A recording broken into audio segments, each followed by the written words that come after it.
really happy camper. I have one who is pretty happy with what's going on in his world. And then we're gonna have our man Jamaldo. Is definitely we're gonna bring him on camera a little bit later on to talk about some more of his first experiences with. But let's get to it, man. I got Zach with me. I got Joe with me. Stoppage Time FC is the Facebook fan page and the Twitter. We'll start with our very happy camper, Zach. Job done today. A little bit, a little. I ain't gonna even call a little bit. Chelsea in control. Had that in control. A great goal by Porto, but job done. Chelsea to the semis. Zach, talk to me, man. I know you trying to be. Zach tends to be very cool on this camera with us, and very, very reserved and very distinguished. But you could let loose a little bit today. How's going on? No, there ain't there ain't gonna be no change. I mean, it's still the same. I'm happy. They did what I expected them to do. They did what they should have done. Um, against a team, in my opinion, that was a weaker side. It's not a slam against Porto. It's just the way that it is. They weren't as good of a side as the rest of the teams in the draw. Um, and barring a ridiculous upper right 90 bicycle kick in the 94th minute, with 30 seconds left, Right. they wouldn't have even conceded a goal. And so, I wasn't had that goal come 30 minutes earlier, okay, I'd have been a little bit more nervous. Mm-hmm. But even after they scored that goal, I wasn't sweating it because I didn't really think that it was going to be anything any big deal. My main takeaway though is shout out to Christian Pulisic because he looked like Eden Hazard out there. The man was fouled 11 times.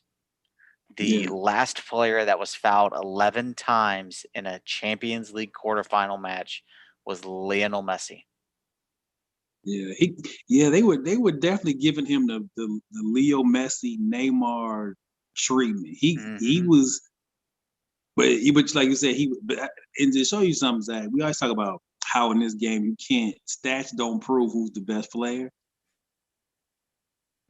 He was clearly, to me, from what I saw, I didn't see the whole match, but with the stretches I saw, he was the best player on the pitch from Okay. this It from wasn't most of what I saw today.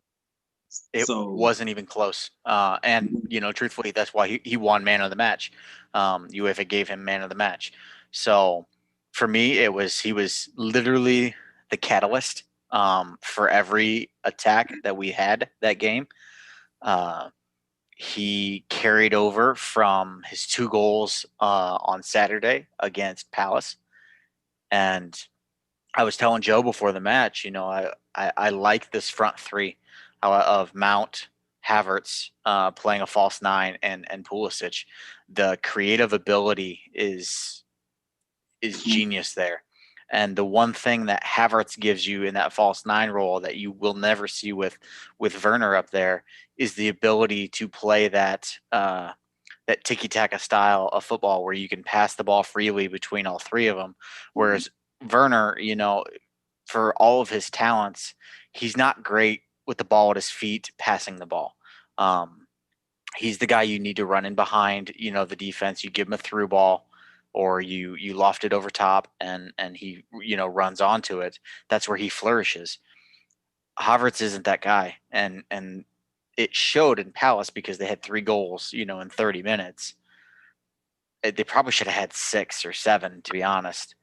And it continued today against Porto. Now it wasn't like the first leg where Chelsea were super super dominant and it showed and they showed in the mm-hmm. possession because Porto came out and they're like, which kind of surprised me. I thought they were going to kind of sit back and try and just get that first goal and get us on our heels. But they came out and they decided to try and punch us in the mouth and they were full bore attack. They held possession through the first half, which is the first time that Chelsea's conceded more possession in a half since Tuchel's taken over. So I was impressed with what Porto did to start. The problem is over 2 legs, they probably had 3 solid chances of scoring a goal, and that's not going to win you a Champions League quarterfinal. So tomorrow, on your side of the draw, we have Madrid, Liverpool at Anfield. Madrid with a 3-1 lead. Liverpool was able to get the one away goal. So I know both of you have a particular, not the greatest of feels for Jurgen Klopp and Liverpool. So Zach, let me ask you, would you rather Liverpool? Okay, well there it is. That's say no more. That's a no-brainer. Give me Liverpool, truthfully, because I'm not scared of Liverpool. They're not a team that is. They're not the same team that they were last year. Much like Bayern Munich, and I'm sure we'll talk about this soon, is not the same team that they were last year. Neither is Liverpool, and it shows. They look pedestrian at times, and that attacking three that is normally nightmares for teams is anything but. So I saw what Toni Kroos and Vinicius Jr. did to that defense, and I said, no, thank you. I don't want that. Unfortunately, I think that's what I'm going to get. So I would much rather play Liverpool, but I believe that Real Madrid is going to go through easily. I think Madrid is going to go. I think Madrid is going to go through simply because this thing, as we've talked about since November, really. Liverpool, this is just not the Liverpool team of the last 2 years. It's for a variety of reasons. This is just not it. And I think Madrid, even though it's a scarier matchup for Zach, when you get to this level of this stage of the competition, I want to see the best teams. Mm-hmm. And I think Madrid is just a better football team right now than Liverpool. So we're going to see. Now, up to my right, y'all's left on the screen. Joe is sitting there with an 11-point lead in the Premier League. Lost last week, but whatever. Whatever. It doesn't. It's they are far from danger net. But now, here we are, a 2-1 lead over Dortmund, going to Dortmund. Joe, I know you have been cautiously optimistic about this through the group stages, through the round of 16, into the quarters. 1 to 10, how you feeling about this? About leg 2 with Dortmund? I would put confidence level at about a 7 for right now, which is higher than I think Zach might have been expecting based on our conversations we've had. I think the weekend's result where we lost to Leeds was entirely a result of our guys just totally focused on today and tomorrow's matchup and the Champions League, and realizing that the Premier League is pretty much wrapped up, and there wasn't a whole lot of energy. I mean, they still dominated possession against Leeds on over the weekend, but their usual passing and style of play just wasn't there, and the energy level wasn't there. So I think it was clearly taking a break, taking a rest, get our guys prepared for tomorrow's match against Dortmund. And I see Mr. Jerry's in the comments on our YouTube here. So we'll be looking forward to having a nice little conversation with him in about an hour or so. But I feel good. I'm ready to see them. I'm jealous that Zach got to watch today. it is a early dismissal for me for school tomorrow, so I have lots of time to get ready and to get myself prepared to sit down in front of the TV at 3 o'clock. Um, it is the only person we're missing is Aguero again. He wasn't fully ready to play, which has been the norm. So they're prepared at this point to play without him. I would expect Kevin De Bruyne to kind of play that false nine again and have a rotation of midfielders kind of rolling through. I would feel a little bit more confident if Raheem Sterling was in better form, but he has not been performing at his best this year, and especially lately. He hasn't even been picked for some of the matches lately. Year. Mm-hmm. He's had kind of a rough year this year. To the point where Foden and even Riyad Mahrez and Bernardo Silva have kind of taken the bulk of the wing minutes out wide. So I would feel, like I said, I feel a lot more confident if he was in a better run of form. I'm not even sure I'm be kind of interested to see who Pep chooses, because he's not an automatic start anymore right now. So, and I don't know what it is, because it might be something personal. It could be something between his ears right now, but I'm very much looking forward to tomorrow. I'll be all decked out in my stuff and have my my scarves and whatnot. Jerry says BVB over City 4-2, so he's predicting a Dortmund win and going through into the next round. I don't know if you guys saw my reaction, but you were talking and I did the big open mouth like. was that because of that? Yeah. I can't fault the man for his confidence and his faith in his team. I love it. At any time, Erling Haaland can show up. That's exactly right. That's what I was been telling y'all. So who knows? And we've conceded goals more frequently than we have during our long run of wins. We've given up some goals the past couple of games. So we'll stop putting Riyad Mahrez in there, and you'll be fine. Hey, I'll get on the horn to Pep, text him, let him know that ain't it. Don't start Riyad Mahrez. Zach's not a big fan, if you couldn't tell. He's not City material. He'd be great. He'd be great at Leicester. He was great at Leicester. The year they won the league. Riyad Mahrez was tearing it up. Unbelievable. He and Jamie Vardy were unstoppable. Yeah, they were something else. So speaking of that, I want to kind of let's lead us right into a perfect segue. Slight preview for the people. Blue versus blue.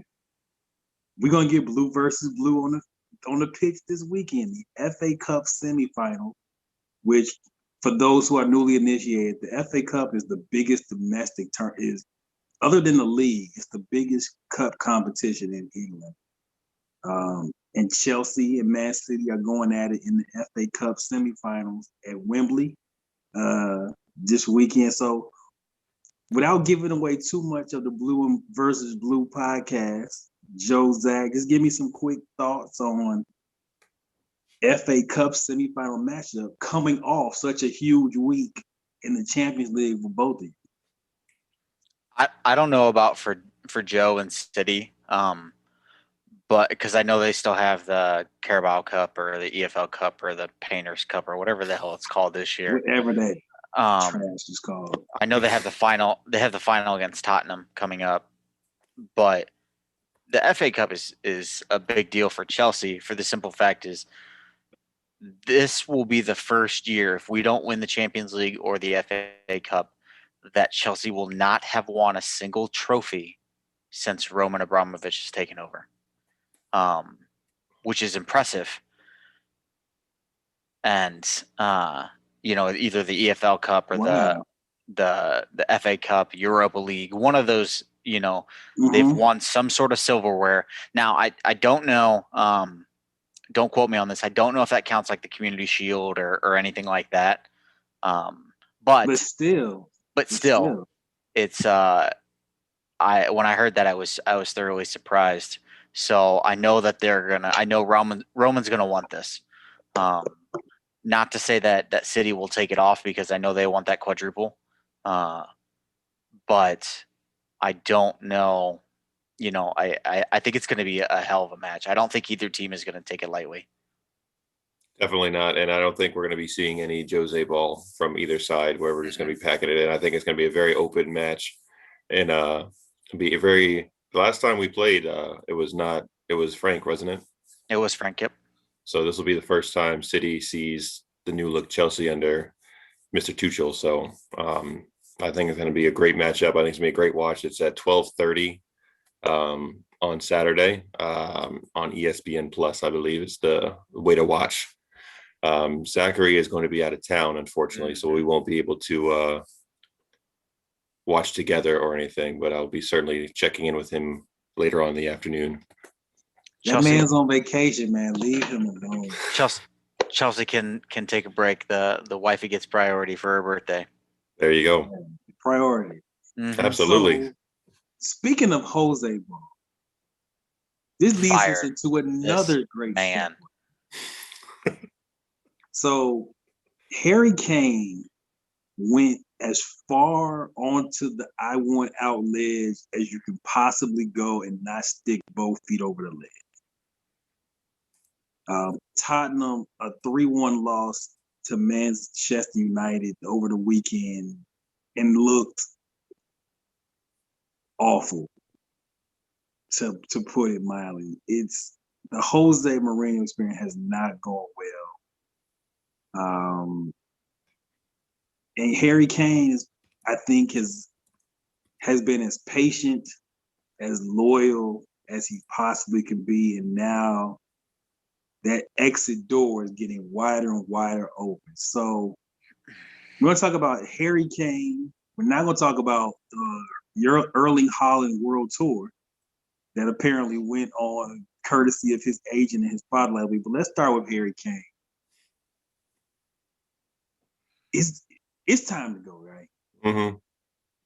He's done everything he could at that club, and it's time for him to start winning some trophies, and he's not going to get those at Tottenham the way things are going.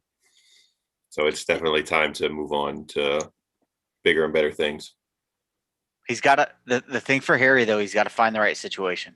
He can't just go to any team. He's got to find the right team. And for whatever reason, just like every media outlet decides to link every top, profile player to City. He's also been linked to Chelsea, which would be a really weird London switch, which you don't see very often. Willian, you traitor. I know he's your back if you really want. He was a couple years overdue, to be honest. But Harry Kane needs to go to a team where he can compete. I want to see if the Harry Kane show outside of Tottenham is as good as the Harry Kane show at Tottenham, because I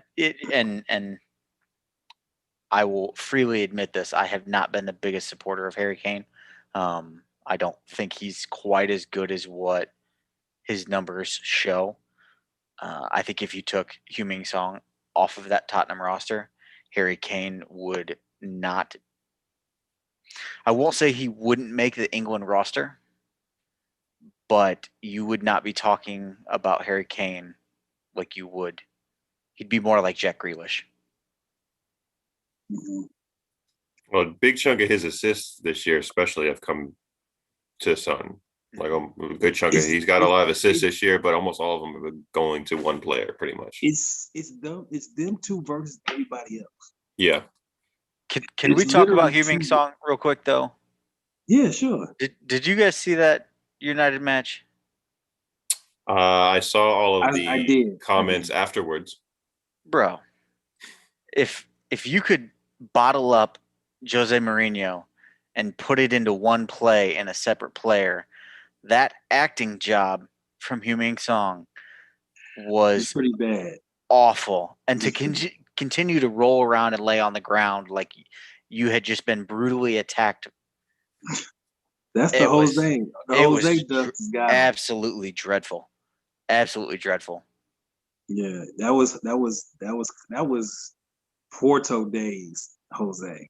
Yeah. That was the real gritty days of those.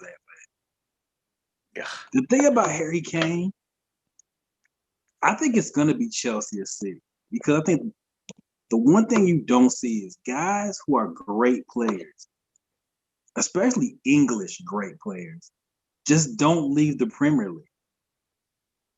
They just don't. They're scared. They're scared they're gonna cost themselves a chance at the England team.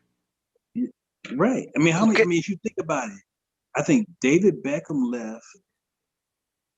Michael Owen left. But when Michael Owen left Liverpool, went to Madrid. I think Beckham went to Madrid. But I can't think of any other great English player that ever left the league in his prime.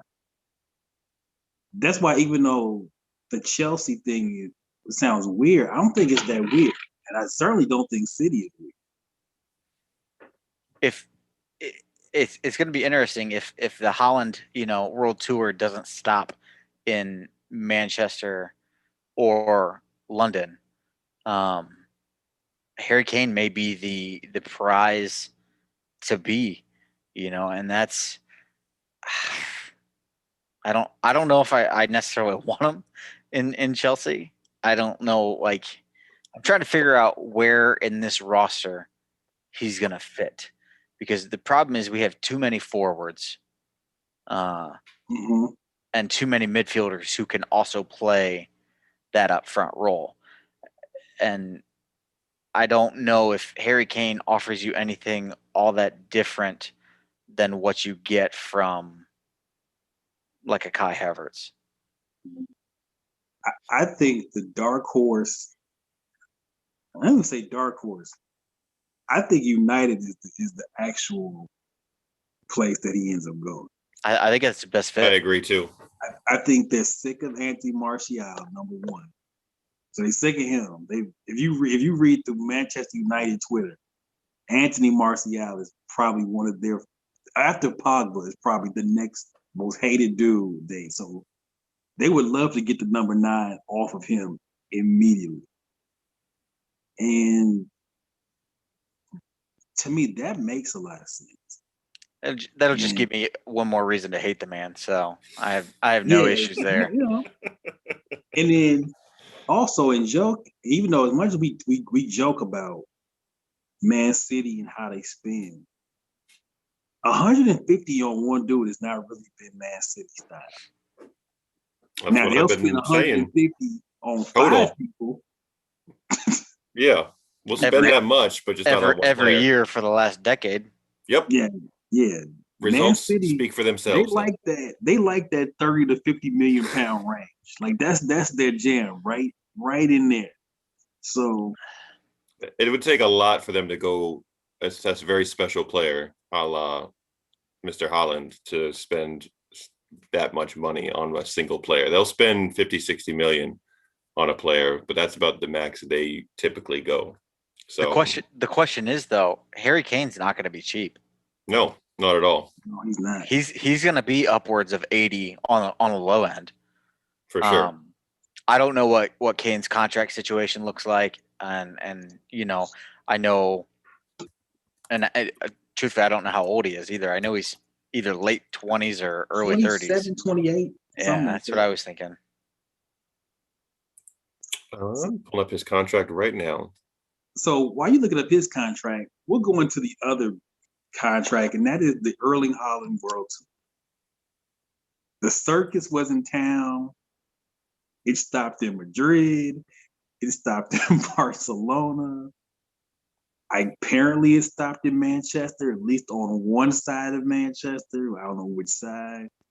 It maybe stopped in London. So Erling Haaland's father and his agent, Mino Raiola, essentially shopped him last week. Now, you can say his contract is through 2022, where the release clause kicks in 2022. But let's be honest, he's probably going this summer. So Zach, while Joe's looking that up, what did you think of the Erling Haaland circus of last week for a player whose season is not over and actually has more years on his contract? It reminded me of like the decision by LeBron. Like it's got that vibe to it. That he's trying to like, I'm taking my talents to South Beach kind of thing. And then truthfully, it's on par for Mino Raiola. The one thing you can't fault Raiola, the man will always fight for his players. Absolutely. But Jesus, he is a pain in the ass. He is worse than Drew Rosenhaus. You could add up all those NFL agents, all those MLB agents, and combine them, and they would not equal the pain in the ass that Mino Raiola is. He is Scott Boras. He is Drew Rosenhaus. Any of the big dog agents here in America, add them all up, and you might get Mino. Maybe, because Mino is just a different level of guy. Every time I look at Mino, I automatically think of, and this is awful, but I automatically think of, I don't know if either of you have seen the movie Uncut Gems with Adam Sandler. I have. He immediately reminds me of Adam Sandler's character. Doesn't look identical to him, but he's just kind of got that vibe, and it's. Ugh. And Chelsea does not have a good history with him. We've kind of told him to piss off numerous times, and it's cost us some high profile free agents in the past. Now it's been noted that Abramovich has said, I'm willing to negotiate with this man for whatever reason. So, it's interesting. I'm almost to the point now where I don't even want him. Like, and I hate to say it, just because of the generational talent that he is. But I was, Joe and I were going through the other day some of the possible targets that both City and Chelsea can come up with. City's being linked to Mauro Icardi, which would be a phenomenal pickup for them. As Joe pointed out, lose an Argentinian, bring in a new Argentinian. It's worked out pretty well with Tevez and then Aguero, so let's get the ball rolling here. Now, is Mauro Icardi still married to the same woman? I think so. Because she was. That's another tale for another time. Yeah, that's a Blue versus Blue podcast. Yeah, we'll leave that for Blue versus Blue because she's tripping us up. But Icardi, as a cheaper option than Haaland, makes a lot of sense. Chelsea's been talked about bringing back Romelu Lukaku, which is another cheaper alternative to Haaland, which I kind of like the redemption tour kind of thing. I can get behind that. Bringing back Lukaku. Let's not forget that Sergio Aguero's out there. I mean, I think wherever he goes, if he stays in the Prem, and if Chelsea is, the club that he gets linked to, he's not going to go there and be number one though. He's gonna fill that backup role. Obviously starting all your cup games and things like that. If someone goes down injured, then obviously he'll step in. But there are a lot of good options out there that are not being mentioned. And I'm sorry, it wasn't Icardi. It was Dybala that they were being linked to. Paulo Dybala. Paulo Dybala. That would work too, though. It was supposed to be a Gabby Jesus Dybala swap. Was what was being thrown around. So, Joe, is the Gabby Jesus Eric done? I haven't heard any negative talk from the team about him. He's really good as a number 2. He's not your number 1, and that's saying something considering he's almost a starter guaranteed with Brazil. But he hasn't shown the ability to consistently put the ball in the back of the net as your bona fide striker. He is fantastic at pressing. He will run his ass off to try to win the ball back and track back and play defense. He's just not clinical enough in front of goal. He has moments of brilliance, but then he'll go long stretches without being able to find the net. So he's a really nice piece to have. He's just not that dude. And if they bring in a big name striker, I could understand him wanting to test the waters other places, considering he's been here for a while and has kind of been the understudy to Sergio for a long time now. And when he's retiring, you think, okay, it's now my show here, but I'm not sure the board and all of the executives are sold on him being that guy, which is why they're being linked with so many other strikers at this point. So the thing with clubs like City and Chelsea and United, even Tottenham, if you don't go to the club and automatically put up numbers within the first few years, you're never going to be that guy. They will automatically always be looking for the guy to replace you. And that's what happens because, and truthfully, like I never really understood the Gabriel Jesus move to City because they had Raheem Sterling. I know Raheem plays really, really well out on the wings, and with his ability to cut in and create chances, but he can do that playing in that 9 role. I mean, some of the best strikers in the world float. They'll float out to the left, they'll float out to the right, and play that kind of fluid, non-rigid form. So I never really understood the Gabriel Jesus move to City, and I think that the era is kaput. I see Jerry in the comments talking about Jadon Sancho might get his way to Chelsea. That's never going to happen, Jerry. One, because I think City still have a sell-on clause, and Roman's 15%. not about to divert some of his money directly to City for that. And truthfully, as much as I like Sancho, one, I can't justify spending 100 million on him, and two, he doesn't. Kind of like I was saying earlier, there's too many people to fit in that role that Jadon Sancho plays, especially when you have the fluidity. We talked about Timo Werner. He's never going to be that number 9 at Chelsea.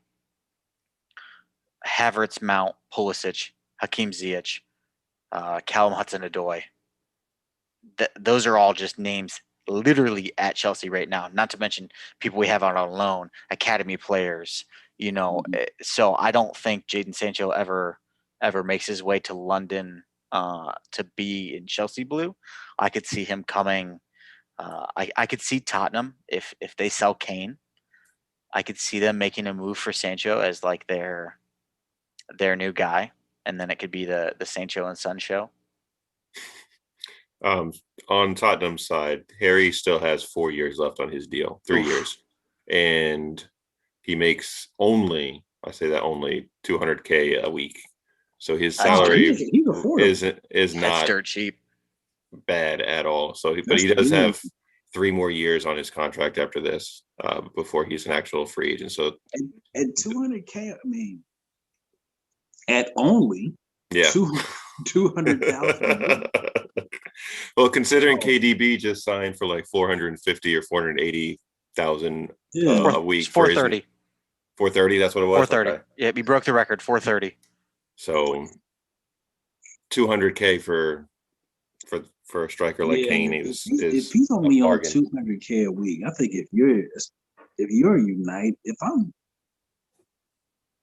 United, absolutely. It would be first choice for me if I'm United. I would be putting all my eggs in that basket because I don't think Haaland's going there. And like Zach, I don't want him to go to United, but if I'm United, that's easy. Yeah, because Cavani's not going to be there long term. I mean, he's pretty much gone up. They hate Martial. Greenwood is not a striker. Rashford isn't either. Rashford can be that 9. But that's not his best position. Right. And truthfully, I really didn't like Marcus Rashford. He's growing on me. His game is evolving. He's getting better. He's getting more clinical. And I don't like complimenting United players very often, but the kid's got it, and he is good. And so I think you have to, if you're United and you want to compete year in and year out, one, you got to fire OGS, but that's another subject. But two, you got to get that number 9, that true number 9 that's gonna free up Rashford. And Harry Kane is probably their best fit. So definitely, as we get closer to the transfer window, we got I think we have about 6 weeks left in the season as of Sunday. 6 or 7. So 6 or 7 weeks. It's going kind of quick. As we get to the summer, definitely these Harry Kane, Erling Haaland, and some of the other transfer sagas, we'll definitely be talking about that because that's as crazy a time as it is in any American offseason.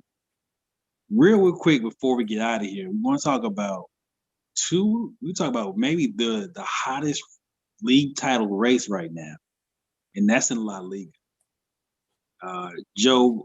Joe has the standings for us, and we've got 3 teams separated by 2 points, I believe. Atletico is in first on 67. Real Madrid is at 66, and Barcelona is sitting at 65, all with the same number of games played, all with the same number of wins. So the only thing that's different is draws and losses. Goal differential, Barca is way ahead in that. So if there is a tie, they have 43 plus 43 in goal differential. Real Madrid is plus 29, and Atletico is plus 32. So there is a very, very tight race coming up. We sat here.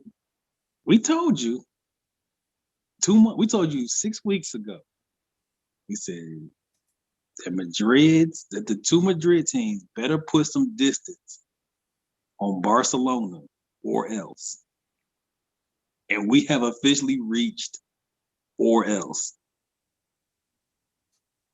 I don't know who wants to take this. Joe, Zach, jump in. But Real just put their name. Barca was looking really good. They hadn't lost in a while, and then Real took care of business in El Clasico last weekend, winning 2-1, which put them back ahead of Barca. So that was a really big game and a big win for Real Madrid.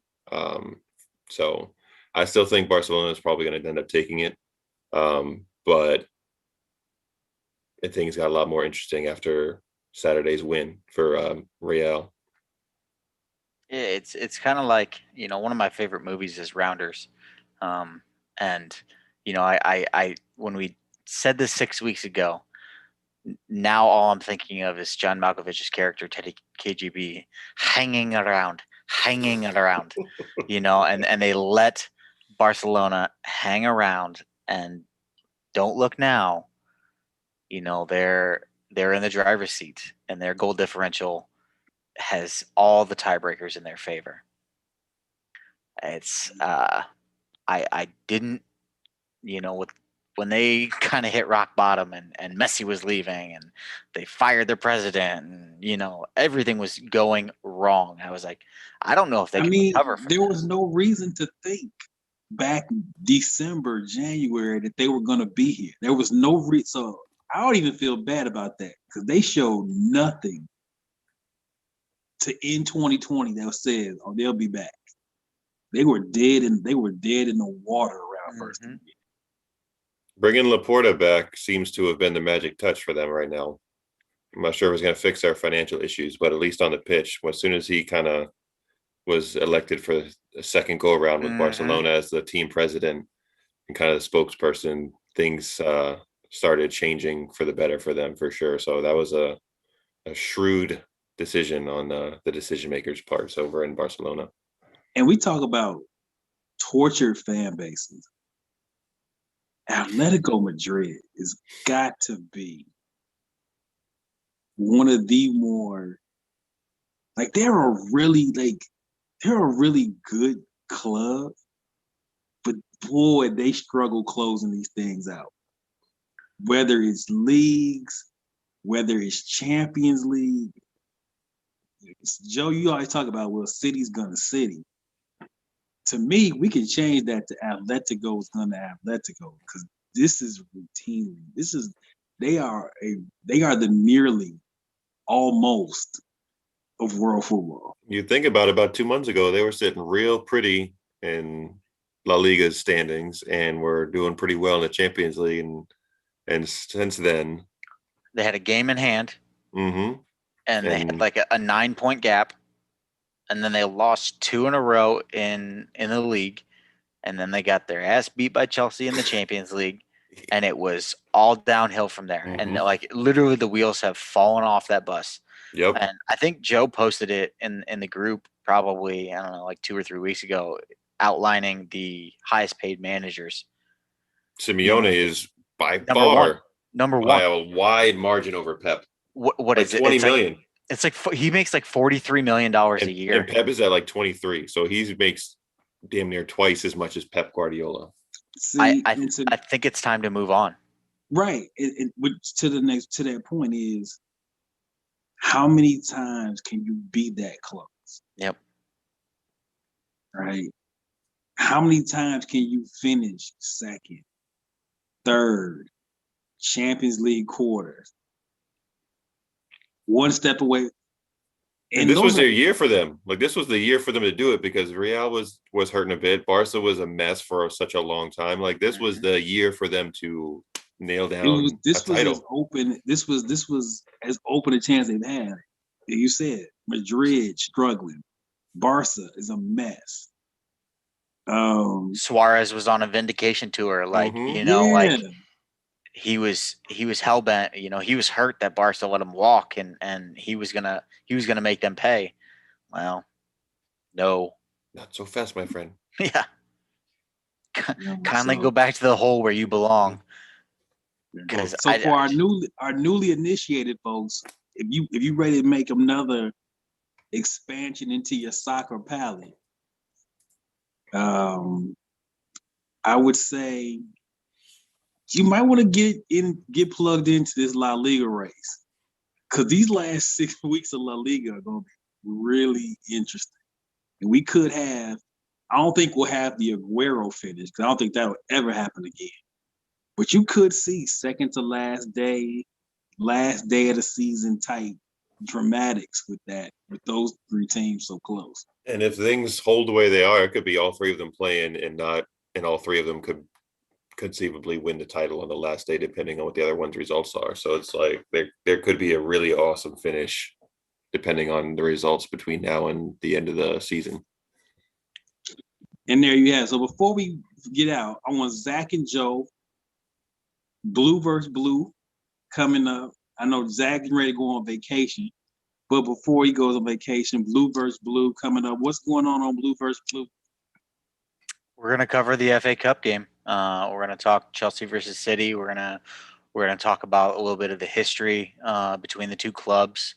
We're gonna talk about, at least from my point of view, I want to talk about why my love for Chelsea runs as deep as it does.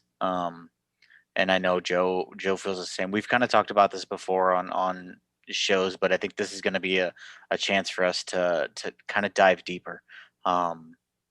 And because there's a lot of small nuances about Chelsea.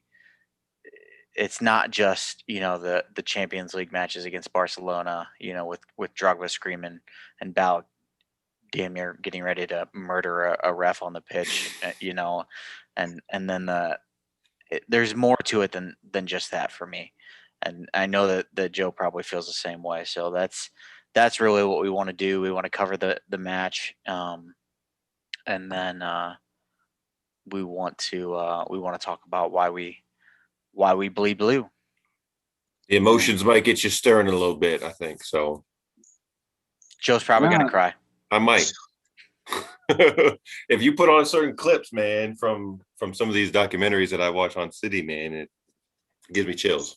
We can't do that. We'll get copyrighted and YouTube will take us down. Right. Did we cover the other matchup today? We didn't. Did we? No, we skipped right over PSG and Bayern. Okay. We're gonna let's go through that real quick. We these last 5 minutes. I don't know how the hell. That just shows you how it goes sometimes. Live, we just start talking, it just gets there. So get sidetracked. We get sidetracked. So let's get into that Let's get into it. PSG showed me something today. 3-2 up to hold on to a 1-goal lead. Well, to hold on to that goal, that away goals for 50 minutes against Bayern, I thought was pretty impressive. Now, Joe and Zay, I don't know if you guys saw the match. I know they said there was a couple interesting refereeing decisions. I don't like to get into that because I didn't really see it, but I thought for PSG that was pretty impressive to hold that for 50 minutes. They should have had a couple of goals. Neymar, Zach outlined it was in our group chat a little bit, some of the chances that Neymar had, and I caught the most of the second half and a little bit of the first half because I was watching Chelsea for a while. But I mean, there were several chances. PSG could have had 3 or 4 pretty easy. Should have. Probably should have. So it really shouldn't have been that close, and it shouldn't have been as tight at the end. But without Lewandowski, there wasn't enough firepower for Bayern to overcome Mbappe and Neymar and the rest of PSG. And that's my thing. Like, I was actually I came away from this tie thoroughly unimpressed with PSG, because the fact that there was no Lewandowski, there was no Serge Gnabry, you let Eric Choupo-Moting basically walk Bayern back into that match, not once but twice. He did it in the first leg and got that goal back, and he did it today. Yeah, they held on to it, but the fact that that Bayern team was without their 2 best attacking players, point blank period, it left me wanting a lot more. And as someone, I think it was Aaron, posted it or had mentioned it in the group, Leroy Sané just looked off. He looked less than stellar.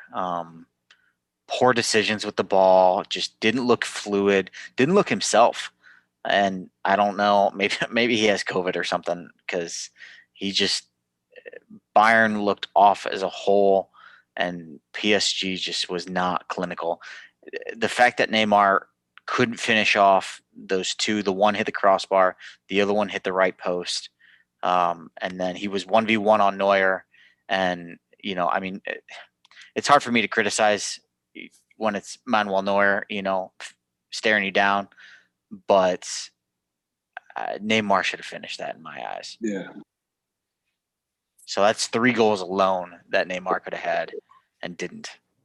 If we are able to take care of business tomorrow, we'll be matching up against PSG, and I'm not overly worried or concerned about either team. If we would have faced Bayern, neither team's defense was particularly impressive to me at all, and they were chance. And I'm not sure if that's a product of just playing against another team that's got some really great attacking quality, but there was a lot of spaces that I could see City exploiting if they progress and take care of business tomorrow.